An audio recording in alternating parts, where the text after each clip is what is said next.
Bueno, hermanos, aquí seguimos. Entonces, estamos en el estudio de la epístola a los Gálatas y aquí seguimos. Vamos a revisar la segunda parte. Recuérdense que vimos, hablamos de tres partes, ¿verdad? La primera parte tiene que ver con el llamado de la exposición de Pablo que hace a su llamado y a la confirmación de que la salvación es por la fe.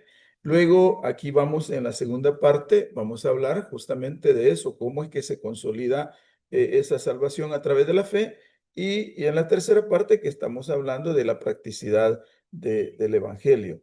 Entonces vamos a continuar, vamos a revisar la segunda parte de nuestra epístola. Recordando pues que quiénes son el autor, Pablo, el destinatario, las iglesias de Galacia, Iconio, Listra, Derbe, Antioquía de Pisidia y los cristianos hoy en cualquier lugar, ¿verdad? Más o menos en el 49, desde Antioquía, antes del concilio de Jerusalén, de la visita de Pablo a Jerusalén, junto con Bernabé y Tito, para efectos de dilucidar la controversia de la circuncisión y de otras prácticas del judaísmo que querían que se establecieran también en la vida de los habitantes de las diferentes regiones de Galacia. En el capítulo 3, cuando vemos el capítulo 3, el Pablo del 1 al 5 comienza la defensa del evangelio, de su evangelio, en el decir de su evangelio, no de él, ¿verdad? Sino que de su apropiamiento del evangelio, recordándole a los Gálatas que su vida cristiana comenzó por la fe en el Cristo crucificado, certificado por el don de Espíritu, por el Espíritu Santo, alejado de la ley. Entonces, él les dice que serían insensatos si abandonaran los caminos de Dios para buscar la perfección por sus propios esfuerzos, que es la ley, ¿verdad? Entonces, Pablo presenta en los versículos 2 y 5, dice, esto solo quiero saber de vosotros, ¿recibisteis el Espíritu por las obras de la ley o por el oír con fe? Aquel pues que os suministra el Espíritu y hace maravillas entre vosotros, ¿lo hace por las obras de la ley o por el oír con fe? Entonces aquí él está presentando dos contrastes, ¿verdad? Esta última expresión, oír con fe, puede ser traducida como el oír que viene por fe o el oír que viene acompañado de fe, el mensaje que produce fe. Entonces eso es lo que se está planteando él. El Espíritu se recibe por la fe, inclusive así pues lo dice la versión Reina Valera, ¿verdad? En el capítulo 3. Del 6 al 18, ¿verdad? En el capítulo 3, del 6 al 18, él recuerda sobre el pacto de Dios con Abraham. Y él continúa del 6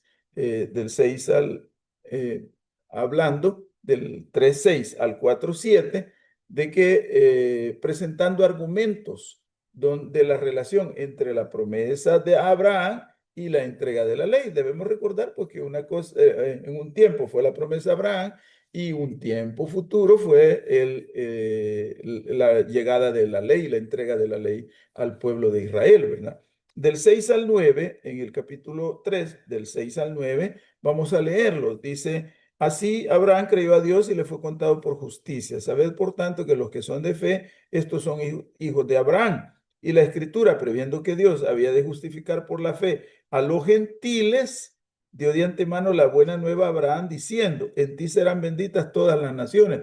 De modo que los de la fe son bendecidos con el creyente Abraham. Miren qué interesante para los judíos. O sea, seguramente escuchar esto era contrasentido porque ellos se consideraban el pueblo escogido de Dios. Pero él está estableciendo en Pablo que las bendiciones espirituales que recibían tanto los judíos como los gentiles eh, no eran provenientes de las obras de la ley.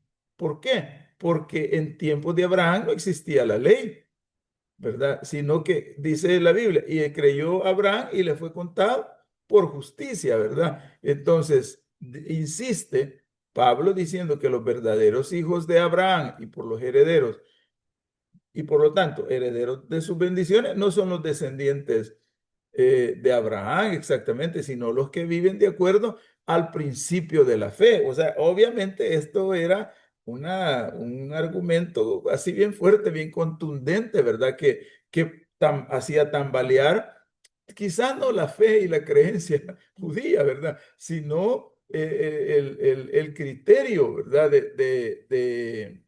Este, de autoridad con que hablaba Pablo, en contraste con lo que los judíos creían. En realidad era un choque bien fuerte, porque Pablo mismo ellos sabían de las credenciales judías de Pablo, ¿verdad? Él se los dice en Colosenses, creo que él está hablando, ¿verdad? Dice judío, judío, hebreo de hebreo, fariseo, circuncidado al octavo día. O sea, todos los rituales, todas las credenciales. Y aquí les está diciendo esto, ¿verdad? Imagine lo que les está diciendo. De modo que los de la fe son bendecidos con el creyente Abraham. O sea, no importa que sean judíos, pero si tienen fe, entonces las bendiciones que ustedes han gozado y que de la que ustedes se ufanan, también es para los demás creyentes, ¿verdad? Luego sigue siempre en el 3:6, ¿verdad? Él cita a Génesis 15:5, que es donde Dios habla con Abraham, ¿verdad? Y mire, vamos a leer Romanos, solo para ilustrar, cuando él está argumentando de los judíos que no son, que reciben las bendiciones de Dios, ¿verdad? Por medio de la fe. En Romanos 7, en Romanos 4, perdón, en Romanos 4, del 11 y 12 dice, y recibió la circuncisión como señal, como sello de la justicia de la fe que tuvo, estando aún incircunciso, para que fuese padre de todos los creyentes no circuncidados, a fin de que también a ellos la fe les sea contada por justicia, ¿verdad? Y el 12, y padre de la circuncisión para los que no solamente son de la circuncisión, sino que también siguen las pisadas de la fe que tuvo nuestro padre Abraham, perdón, antes de ser circuncidado. O sea, ¿qué fue primero, la circuncisión o la promesa? ¿Verdad? ¿Qué fue primero, la circuncisión o la circuncisión fue resultado de la fe? Y obviamente fue el resultado de la fe, ¿verdad? Además, Pablo dice lo que dice, ¿cómo se llama? Génesis 12:3, que en ti serán benditas todas las naciones cuando el Señor está conversando. Del 10 al 14, Pablo dice, Pablo presenta las alternativas de fe. Perdón, en Gálatas, perdón, estaba en Romanos siempre como que hemos estado leyendo. En Gálatas 3, siguiendo en Gálatas 3, del 10 al 14, dice, porque todos los que dependen de las obras de la ley están bajo maldición. Pues escrito está, aquel que no permaneciere en todas las cosas escritas en el libro de la ley para hacerlas, y que por la ley ninguno se justifica para con Dios, es evidente, porque el justo por la fe vivirá. Está referenciando a Habacuc, ¿verdad? Y la ley no es de fe, sino que dice, el que hiciera estas cosas vivirá por ellas. Cristo nos redimió de la maldición de la ley, hecha por nosotros maldición, porque todo está escrito, Cristo ha hecho maldición, ¿verdad? Para que en Cristo Jesús la bendición de Abraham alcance hacia los gentiles, a fin de que por la fe recibiésemos la promesa del Espíritu. La contundencia, especialmente aquí, es más, digamos, para los judíos que para los gentiles. Porque digamos, nosotros no conocemos la ley y para nosotros hoy, porque no conocemos la ley, entonces no conocemos todos los detalles de la ley, todos los detalles del judaísmo, entonces es más fácil el tema de la fe, pero para los judíos es una cosa de choque, ¿verdad? Pero dice en el versículo 11, 3:11, el justo por la fe vivirá, porque por la ley ninguno se justifica, ¿verdad? El 12 dice, y la ley no es de fe, y la ley no es de fe, ¿verdad? Sino que la ley es de hacer, ¿verdad? Porque dice, el que hiciera estas cosas vivirá por ellas. Entonces, por medio de la muerte de Jesús en la cruz, entonces Él hizo por nosotros lo que nosotros, ninguno podía hacer por sí mismo, ni judíos ni gentiles. Entonces, ¿qué es la ley? ¿Verdad? Pues la ley dice Pablo, la ley judía incluía las leyes que se hallan en el Antiguo Testamento. Cuando Pablo dice que los que no son judíos no están atados a dichas leyes, no dice que las leyes del Antiguo Testamento no tengan validez. Lo que dice es que no son aplicadas a los gentiles. Para recordar, ¿verdad? En el Antiguo Testamento había tres categorías de leyes. La ley ceremonial relacionada con la adoración judía. La ley civil relacionada con el diario vivir de los habitantes judíos, ¿verdad? Del pueblo de Israel. Y la ley moral, que es las leyes que vienen directamente dadas por Dios, a los 10 mandamientos, los que requieren obediencia estricta, que revelan la naturaleza y la voluntad de Dios y que siguen vigentes hoy, ¿verdad? Pero Pablo, en el versículo 11 y 12, él se está apoyando en Habacuc 2:4, el justo por la fe vivirá. La expresión griega utilizada por Pablo, aunque no así el correspondiente texto hebreo del Antiguo Testamento, que él cita puede traducirse como el que es justo por la fe vivirá, ¿verdad? Ese agregado que es, ¿verdad? Pero el justo por la fe vivirá. Este pasaje es fundamental, porque la cita sirve como el tema básico para escribir lo que dice Romanos 1:17, que dice Romanos 1:17, porque en el Evangelio la justicia de Dios se revela por fe y para fe. Y cita otra vez allí en Romanos a Habacuc, más el justo por la fe vivirá, ¿verdad? Entonces, el justo vivirá por su fidelidad. Algunos han argumentado que Pablo está haciendo un mal uso del Antiguo Testamento, pero Habacuc 2:4 es en sí misma, según se considera, una clara alusión a Génesis 15:6. Ambos pasajes usan las raíces mismas hebreas para las palabras justicia y para fidelidad. La ley moral, pues, que tiene que ver con el profeta haya tenido en mente la totalidad de la vida llena de fe de Abraham, incluyendo la disposición para sacrificar a su hijo, que viene después de haber escuchado y de haber creído, ¿verdad? Es un resultado ya del acto inicial de fe. El apóstol también podemos decir que la ley no se basa en la fe, ¿verdad? La ley no es de la fe. El apóstol reconoce un contraste entre la administración mosaica de la ley y el ministerio del evangelio. Ahora, ¿qué significa esto? ¿Que la ley se opone al principio de la fe? No, ¿verdad? En el versículo 21, 3:21 dice, luego, ¿la ley es contraria a las promesas de la ley? Dice Pablo que no, porque si la ley pudiera vivificar, la justicia fuera verdaderamente por la ley. Entonces, no hay una contradicción, ¿verdad? El versículo 18 que dice, porque si la herencia es por la ley, ya no es por la promesa, pero Dios le concedió a Abraham, Dios la concedió a Abraham mediante la promesa. O sea, primero es la promesa y después la ley, ¿verdad? La ley sería contradictoria del principio de la fe si su propósito fuera justificar, ¿verdad? Pero no es así. En el versículo 15 al 18, Pablo defiende el evangelio describiendo el carácter del pacto con Abraham, demostrando que la promesa que se cumple en Cristo no es en la ley. Nadie invalida un pacto humano, pero cuando más cierto será esto en el caso de un pacto divino. La base del pacto con Abraham fue la fe y la ley vino 400 años después. Obviamente no podía ignorar la ley, el pacto con Abraham. Entonces, este género de leyes vienen morales, vienen a ser el mandato directo de Dios y debemos obedecer esta ley moral, no para salvación, sino para vivir de una manera agradable al Señor. Ya, del 3 al 19 al 25 ya está hablando del propósito de la ley.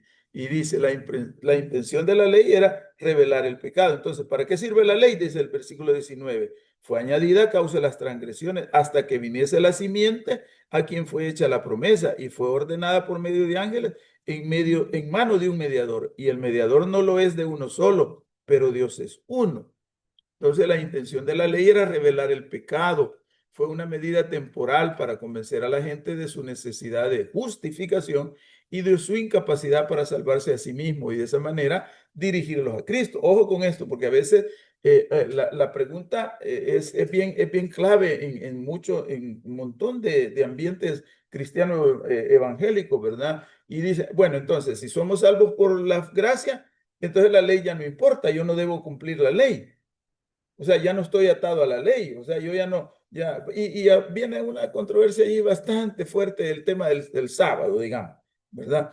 Entonces, no, el tema no es que ya no voy a cumplir la ley, ¿verdad? En el sentido de que entonces estaría desagradando a Dios, porque al mismo Jesús le dijeron, ¿verdad? Dice, creo que en Lucas creo que aparece que le dicen a Jesús qué opina él sobre la ley, ¿verdad? Y entonces él dice, bueno, miren, le pregunta para tentarlo, ¿verdad? Entonces dice él, ¿verdad?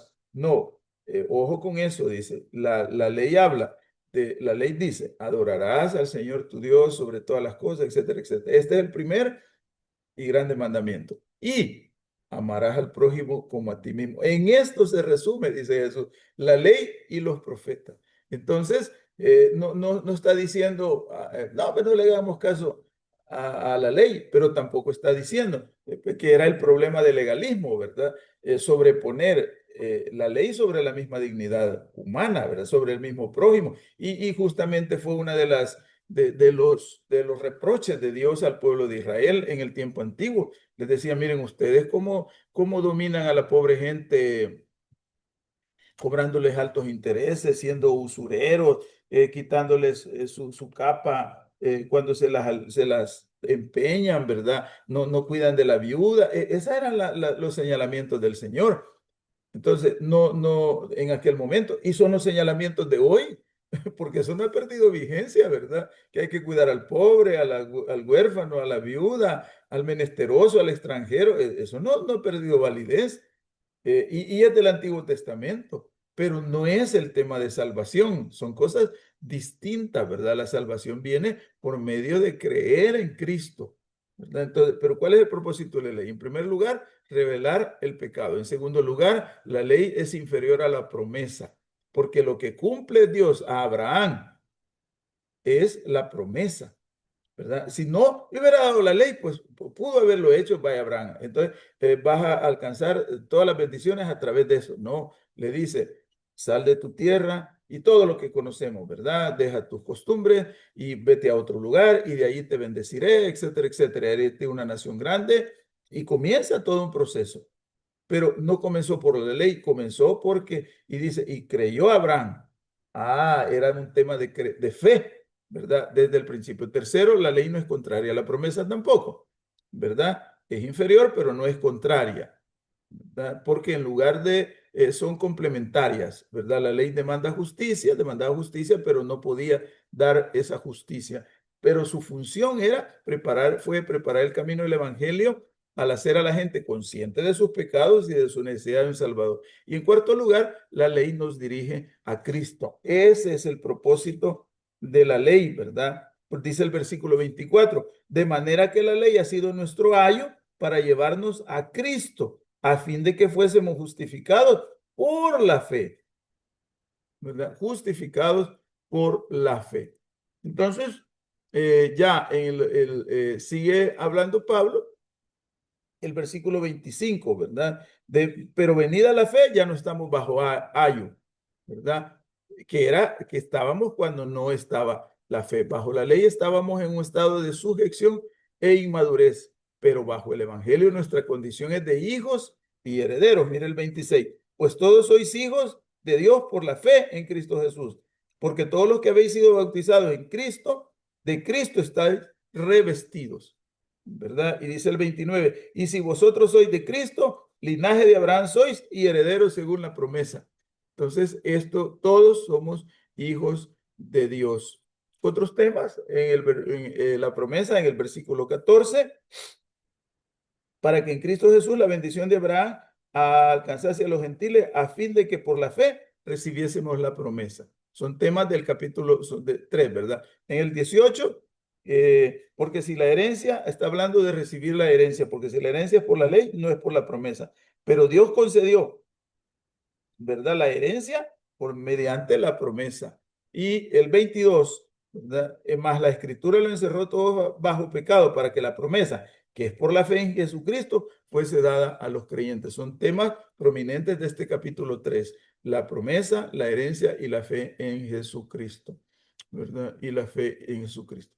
En el capítulo 4 vamos siempre, perdón, en el capítulo 3 también otros temas importantes, la unidad en Cristo, ¿verdad? En el versículo 29 está hablando, y si vosotros sois de Cristo, o sea, la unidad en Cristo, la unión con Cristo. Ya en el capítulo 4, del 1 al 7, ¿verdad? Está sugiriendo que el apóstol está comenzando una nueva sección, concluyendo su argumento doctrinal. Digo, pero también digo, entre tanto, que el heredero es niño y nada difiere del esclavo, que es señor de todo, sino que está bajo tutores y curadores hasta el tiempo señalado por el Padre. Así también nosotros, cuando éramos niños, estábamos en esclavitud bajo los rudimentos del mundo, pero cuando vino el cumplimiento del tiempo, Dios envió a su Hijo, nacido de mujer y nacido bajo la ley, para que redimiese a los que estaban bajo la ley, a fin de que recibiésemos la adopción de hijo. Y por cuanto sois hijos, Dios envió a vuestros corazones el espíritu de su Hijo,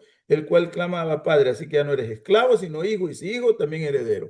Entonces, él está planteando ya argumentación sobre, doctrinal, sobre la fe, ¿verdad? En el versículo 8 al 31 del capítulo 4, ya Pablo ha concluido su argumentación doctrinal y refuerza su enseñanza, apelando a la experiencia de los Gálatas, y porque les dice: en otro tiempo servías a los que naturaleza son Dios, no son dioses, pero ahora los exhorta, ¿verdad?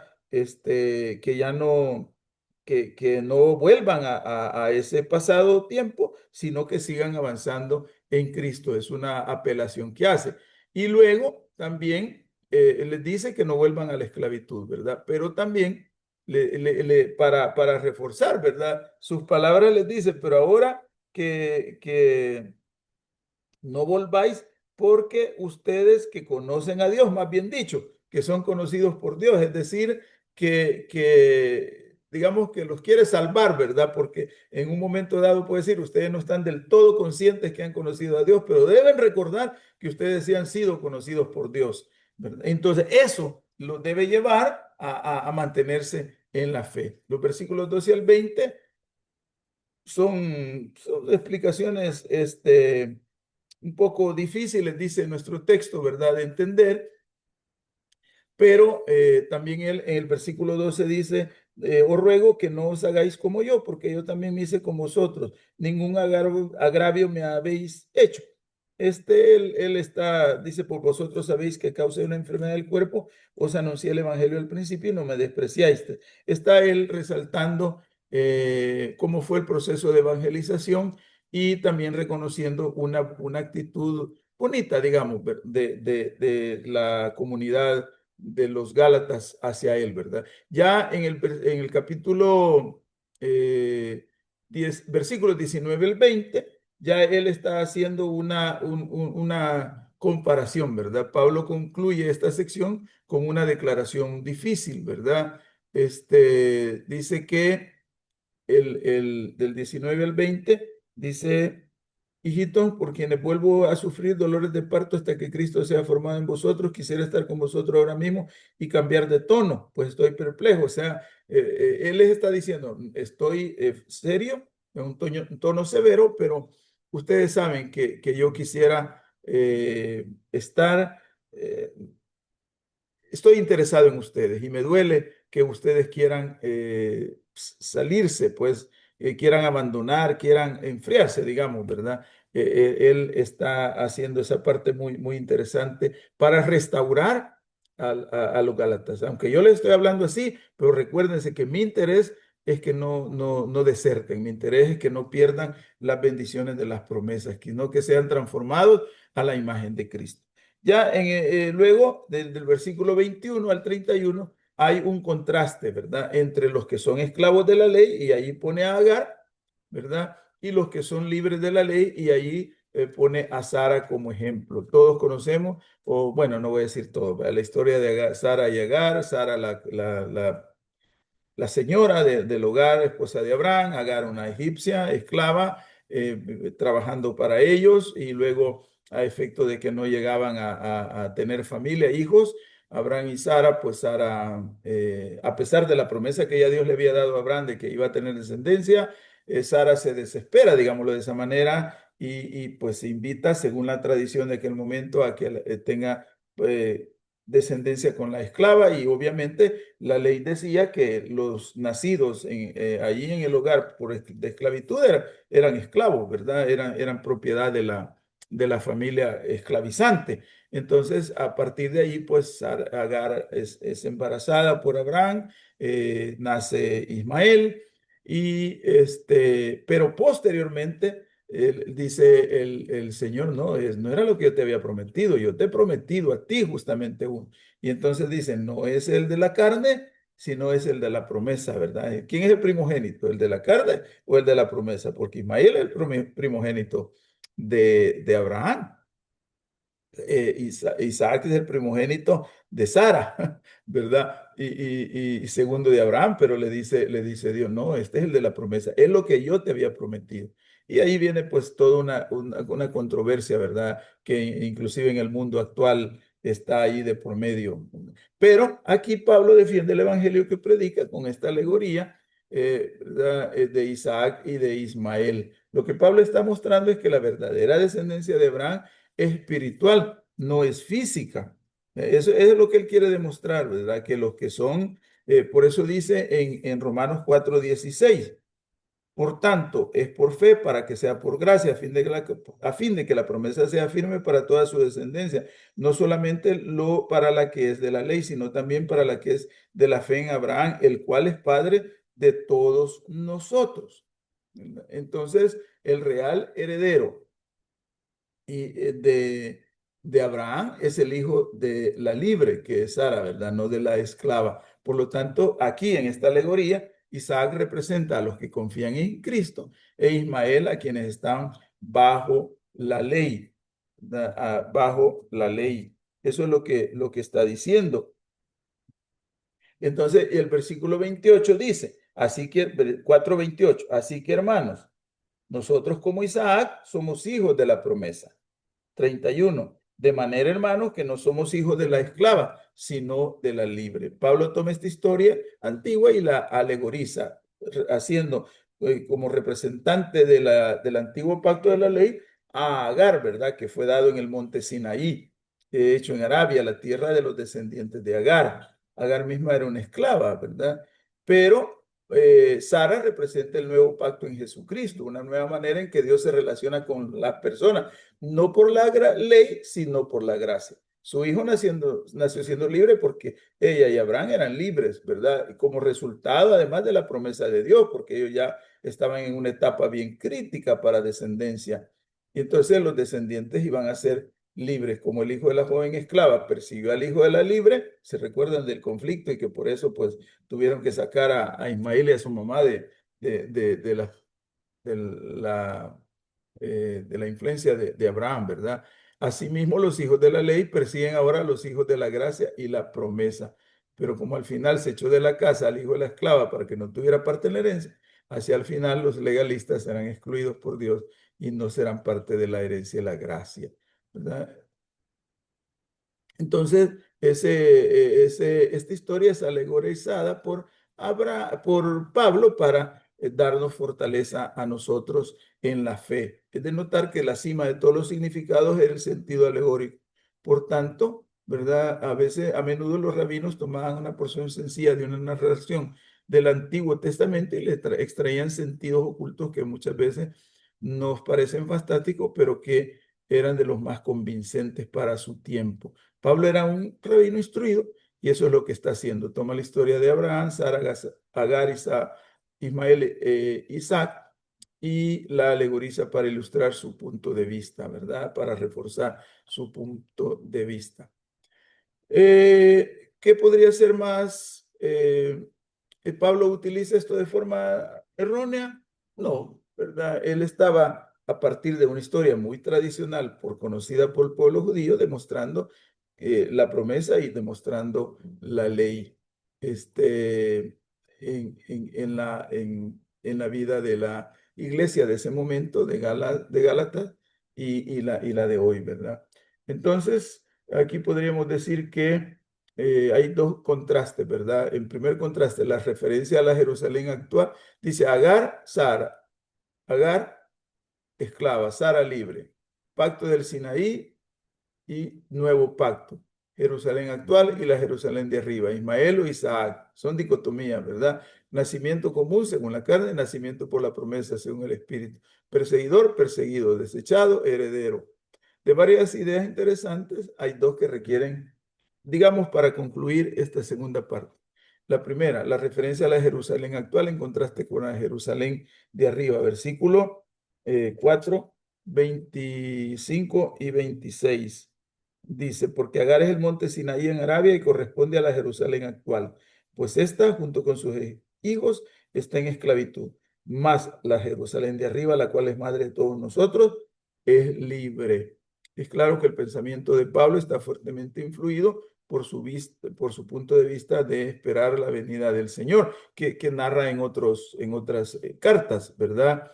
Y la bendición que será esa venida futura. Y pues por el contraste entre la carne y la promesa. Esto es lo que podríamos comentar sobre la segunda parte de la epístola a los Gálatas. Y luego, pues en la tercera parte que viene ya la parte de la practicidad, porque en el capítulo 5 vamos a encontrarnos, dice, estad pues firmes en la fe, en la libertad con que Cristo nos hizo libres, porque viene hablando de la ley, ¿verdad? Y está hablando de la gracia. Y no estéis otra vez sujetos al yugo de esclavitud, que era la ley, la que hacía eso.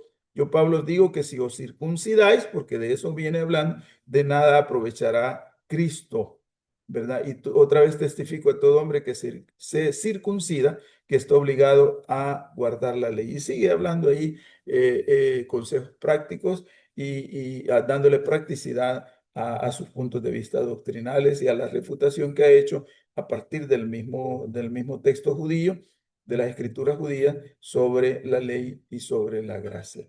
Gracias entonces a ustedes por estar en esta, nuevamente, en esta interacción. Dios nos bendiga y a través vamos a presentar un documento escrito, tanto de la primera parte, de la segunda y de la tercera. Dios nos bendiga.